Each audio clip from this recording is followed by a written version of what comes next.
Yan, magandang tanghali sa ating lahat at andito tayo sa Santa Ana Palengke. Namimili tayo guys. Ito, ang nabili ko, dalawang pirasong damit.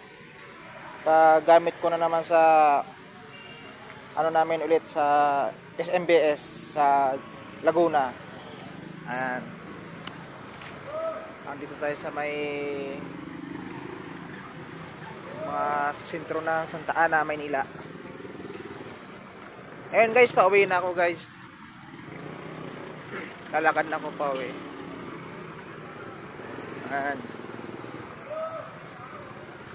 Sa mga gustong sumama sa SMBS ay may ano po kami, may coach po kami na mag-guide sa inyo. Pero guys, may bayad po 'yon. 3.5 lang po ang bayad nun. Ayan.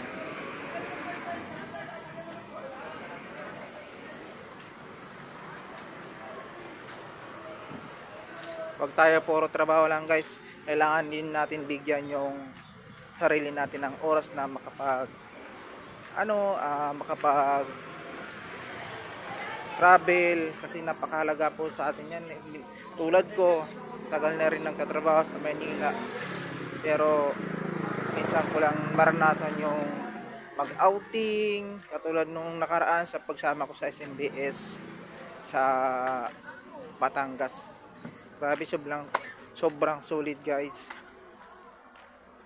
Ayan. Ayun, hanggang dito na lang yung video natin guys, no? At ingat kayo lagi kung saan man kayo naroroon dito sa Pilipinas, Luzon, Visayas, Mindanao.